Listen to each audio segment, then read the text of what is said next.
Okay, we're back. Glad to be back. You're all here. I'm having an out-of-body experience just being here right now. So, I'd like to take this opportunity to thank our technology partners for providing us with such immersive experiences, as well as tools which make this event and our interaction with you function properly. Now, did I not tell you at the beginning of my address that we had nothing but the best possible speakers? Have I not said that already? This next person is amazing. We hit it off so well on many fronts, and I got to tell you this. Bill Carney is, first of all, he's from Harlem originally. Then his mom moved to Senegal, hence why he speaks French better than me. I speak Quebecois, and the French think it's not real French. Anyway, he speaks much better French than I do. He's been working in Europe. He's been working in Africa. He lived in Sierra Leone at one point. He's got an MBA. He teaches MBAs. There's a long list here. He's a music producer. He's a professor, but he's not a domnul professor. He's the anti-domnul professor, and you'll see that in a few minutes. He wrote a book called Massaging the Mind. He's done neuromarketing. He doesn't think he has a career, nor does he believe in having a salary. He's just been so busy doing things. He's an internationally renowned marketing consultant, and he's taught at some of the most prestigious business schools. But the most coolest thing, now, have you ever heard the music Motown music? Motown is from Motortown, which is where? Excellent, from Detroit. And there was a lot of really cool music back in the 70s, Marvin Gaye, that kind of music. He played as a backup drummer for the Spinners. Well, at least one person recognized Mr. I know you're younger. You got to check this music. I've been working my way back to you, babe. Anyway, he played with, when I met him, I have to meet this guy. So anyway, he is here to entertain us. Glad to have him on board. Ladies and gentlemen, Mr. Bill Carney.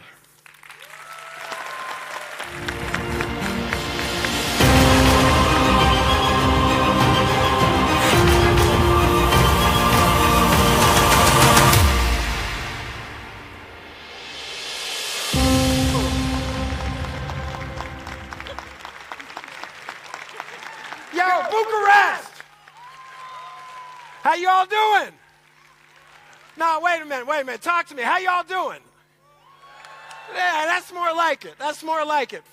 First of all, thank everybody for being here. It's not every day a whole lot of people come up to listen to you talk. I'm going to apologize right up front. I'm from New York City. Everything in New York City operates at about 200 kilometers an hour, and that's me included, right? So I'm already going to apologize up front if I start talking too quickly, all right? How should I start? I should probably start with what am I doing here? I was in Boston minding my own business a couple weeks ago, and a friend of mine who's in the audience here, we were having an early beer together. Some of you can hopefully appreciate that. And she mentioned, this whole idea of common sense, and I hate the term common sense. I've always despised the term common sense, and I'll give you some reasons why in just a moment. But she managed to sweet-talk me into coming up to Bucharest. I've never been to Bucharest before, so I want to thank all of you for the warm welcome that I have received so far. And Lord knows if I get an opportunity, I will definitely be coming back. But I want to talk to you here about when uncommon makes sense.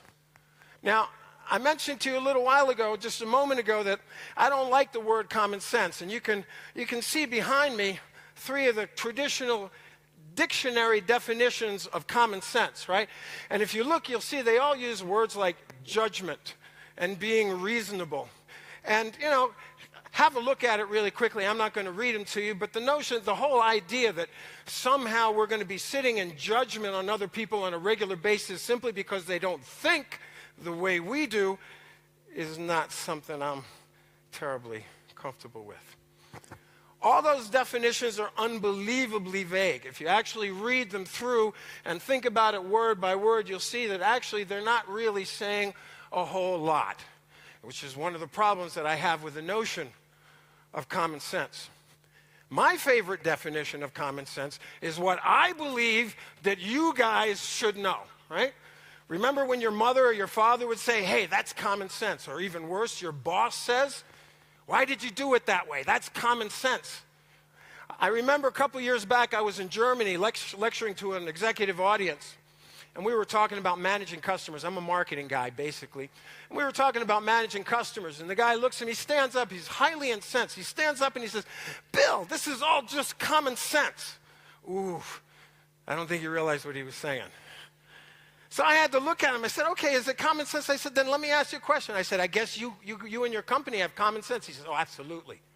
I said, oh, okay. So I guess you're making more money than your competitors, I asked him. Silence. I guess your people perform better than your competitors.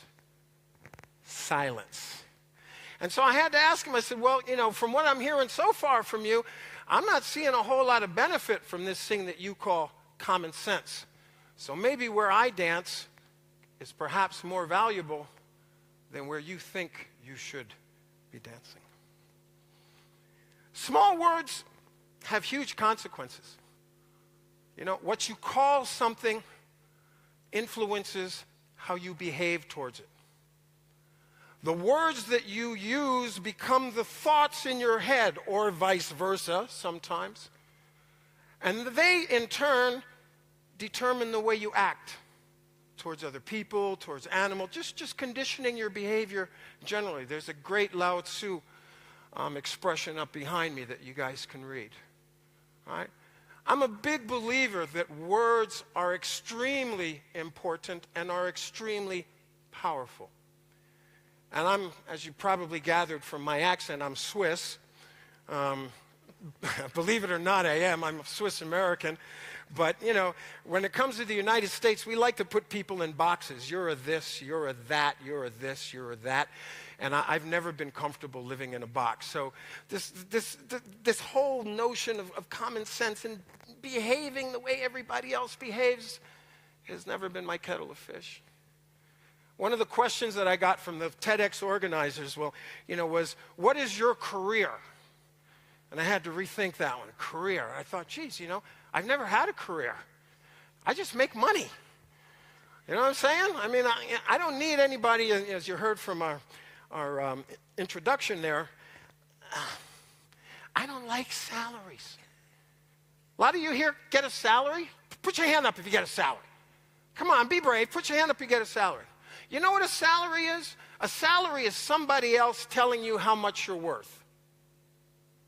Think about that.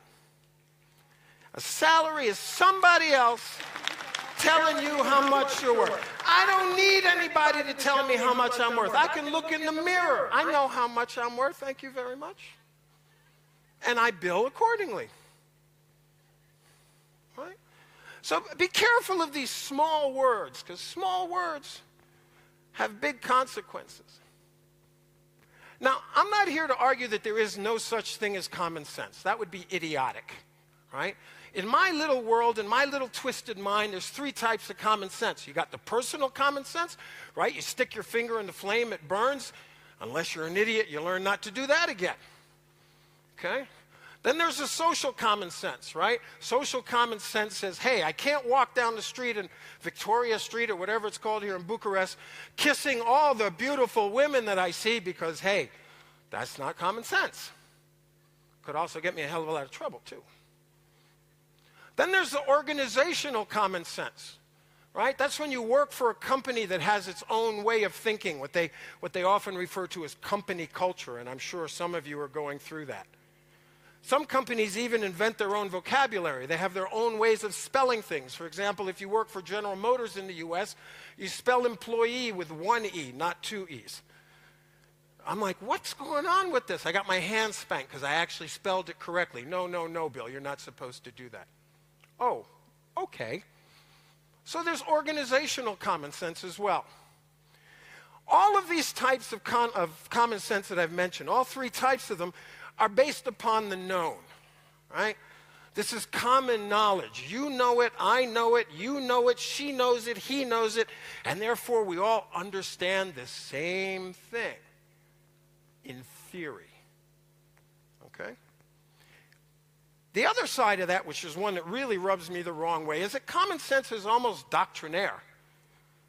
As I mentioned to you, I'm a little bit Swiss. And in Switzerland, we have an expression in French which is ça se fait pas comme ça. It's just not done like this.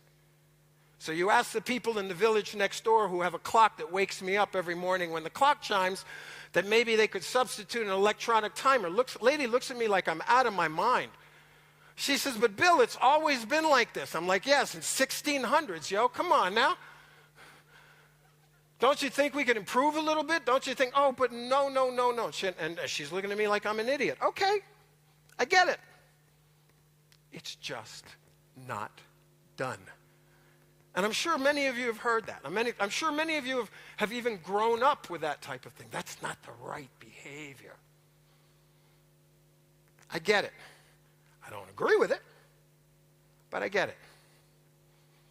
I want to give you some examples of when that whole notion of common sense is not common, at least as far as I'm concerned. I grew up in Senegal, as you heard. In Senegal, when you want to buy something, you negotiate the price. Okay? Anything you want to buy, it's negotiable. There is no fixed price. All right? So you can imagine somebody coming from the West, from the United States or from Europe, who comes to Senegal. They go to a market, they want to buy something, they're expecting a fixed price. And in Senegal, basically, we look at you, we look at what you're wearing, we look at what you got, we think how much money you got in your pocket, and then we fix the price accordingly. All right? I'm sure some of you are familiar with this. This is what I'm used to. But I'm sure that if I went into a supermarket here in Bucharest, grabbed a bottle of water, then went to the cashier and tried to negotiate with her how much I was going to pay for this bottle of water or bottle of beer, chances are I'm not going to get very far. So maybe what's common sense in Senegal is not common sense in New York City. It's not common sense in Geneva. Another quick example here. Some of you might recognize this is a very famous picture from World War II. And what you're looking at is two terrified black men from Senegal crouching in the snow that they've never seen before, because the French realized that they didn't have enough soldiers, so let's go get some of them black guys in Senegal, bring them up, put them on the lines. So they went and got 200,000 people that were called tirailleurs sénégalais, who helped protect France and valiantly fought against the Germans. An interesting anecdote to that is when the Germans captured the Senegalese, they felt insulted that they had to fight against what they considered to be lower human beings. So the Senegalese were never sent to jail. They were shot. Common sense. This is a picture of a busy Helsinki street at 3 o'clock in the morning. I do a lot of work in Finland. And I remember coming out of a club in the Rantasippi Hotel early one morning, on my way back to the place where I was staying, and the streets were empty. Literally no cars in sight. I come to a crossing, a street crossing, there's a stoplight. What do I see? 15 people standing on the corner, not crossing the street. I'm thinking to myself, it's 3 o'clock in the morning, there's not a car coming from left, right, center, wherever. Why are you just standing? So me, I cross the street. What do I hear behind me? All kinds of mumbling. I don't speak Finnish, so I don't know what they were saying, but I know they were talking about me. And I could also tell by the tone that it probably wasn't 100% complimentary. But the other side of that was, I got across the street before they did. Now, if you put that in a business context, which is where I'm going with this in a minute, you'll see where I'm going. Another little anecdote. As I mentioned to you, I've spent a lot of time living in Switzerland. We have a supermarket chain in Switzerland that's called the Migros. And the bottom line is, one day I'm shopping, and this little old lady comes up to me. It's January. Little old lady comes up to me. She looks at me, and she goes, wow, it must be cold for you here. And I'm thinking to myself, what, I don't have a jacket? I left my pants at home? I mean, like, what's going on here? And she's looking at me so sympathetically. And I looked at her, I said, what do you mean? She says, well, no. She says, you know, you must come from Africa. It must be so cold for you here. Common sense, right? He's black. He must be from Africa. I'm like, yo, lady, I'm from Harlem in New York City, okay? Winter time in New York is much colder than it is here in Geneva. So you don't need to worry about how cold it must be for me. I mean, I really appreciated it, but, you know, she was just way off base. Another example. In the United States, if you want to borrow money, you have to have a credit rating. What you're seeing behind me are the credit scores. You got to have a credit rating, otherwise they won't give you anything. But once you have a credit rating, you can literally walk into a car dealership, sign on a piece of paper, no money down, and drive away with a $30,000, $40,000 car, which is still a little more difficult to do here in Europe. In Switzerland, I wouldn't even have gotten the credit. In Switzerland, we have this strange idea that if you can't afford something, you just don't buy it. You know what I'm saying? I mean, like, what a strange idea. Actually being financially responsible. Oh my God, what is the world coming to? Here's another example that's maybe not so funny. Those of you who read the press, you've been probably reading about the problems that some of us black males particularly have been having with the police in the United States. So in terms of common sense, in terms of how you handle or behave towards a police person, if you're a white person, you might even argue with the policeman. If you're a black person, every second word is sir. Okay? And you make sure that his hand is a long way from his gun. And as you can see from the statistics, we don't share the same ideas or attitudes towards the police. So common sense with respect to the cops, good luck. I believe that any educated idiot can carry out sophisticated analysis. And this is what happens in a lot of good corporations. They hire great people, very intelligent people, ask them to do very complicated analyses, and then misinterpret the results. You know what I mean? It's like trying to learn about life by dissecting a frog. By the time you dissect it, the thing is dead. How are you going to study life? Good luck. Good luck. Okay? Yes, I. Yes, I.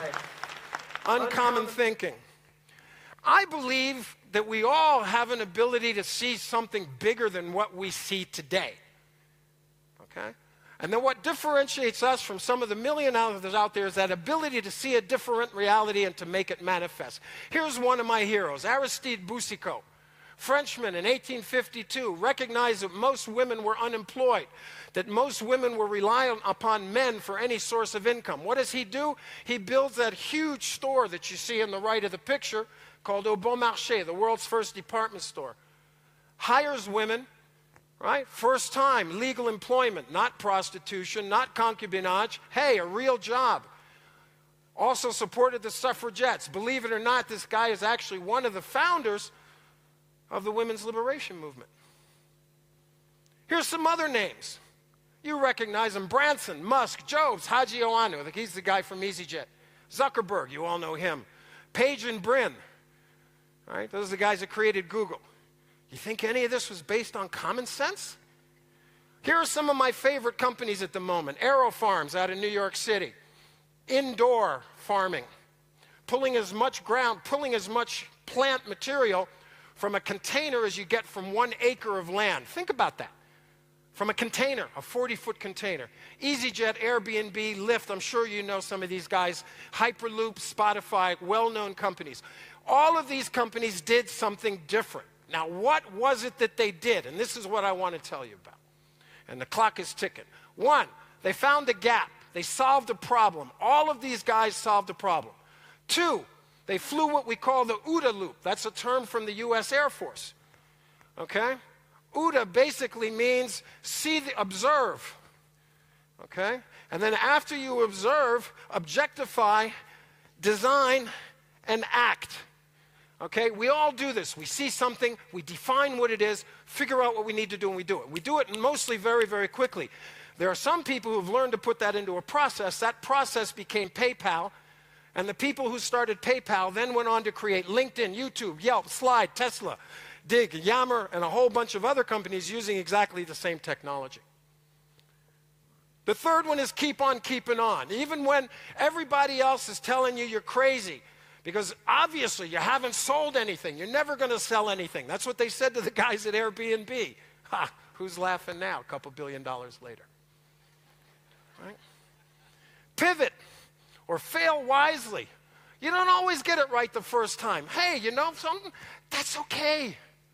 Failure's good. You learn when you fail.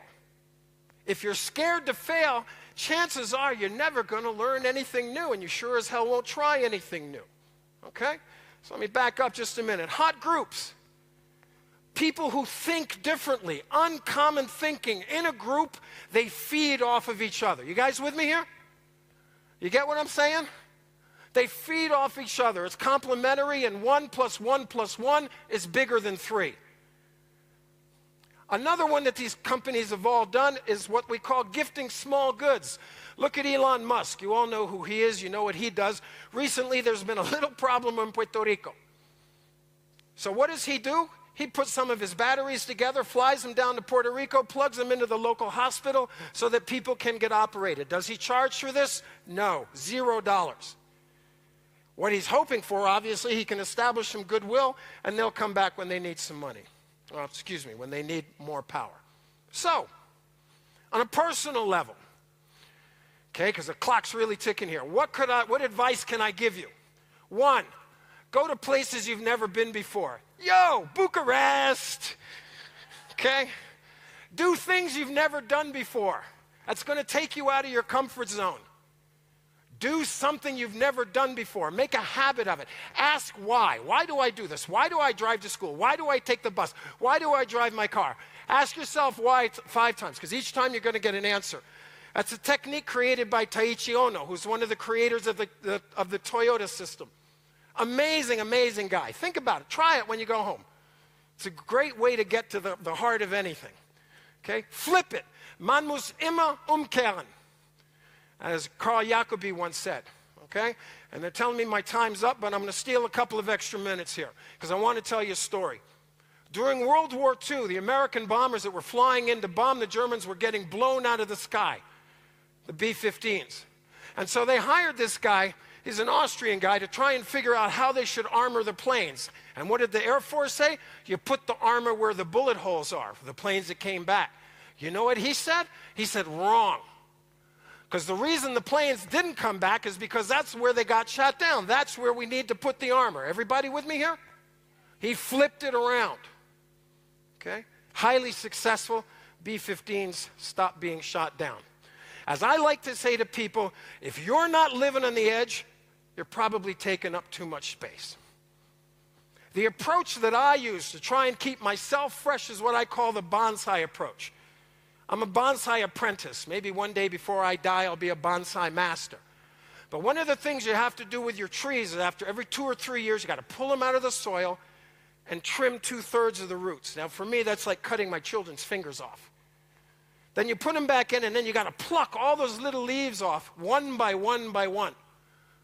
The plant goes into shock, but then 4 or 5 days later, you see all these green sprouts coming up, and suddenly there's like an explosion of growth.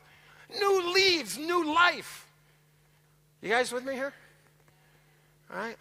I know it's easier said than done, but give it a shot. And finally, I want to leave you with one thought, if I may, because I'm way past my time. One final thought. If you want something that you've never had before, you're probably going to have to do something you've never done before. Don't freak out. Enjoy the journey. Thank you very much for your patience with me.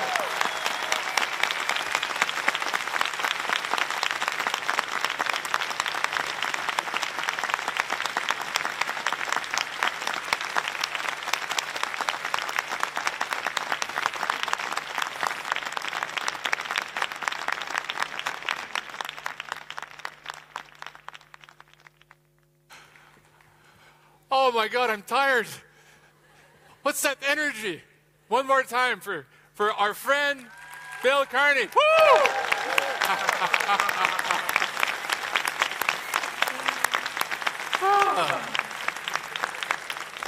The man is jet-lagged. Imagine if he wasn't jet-lagged.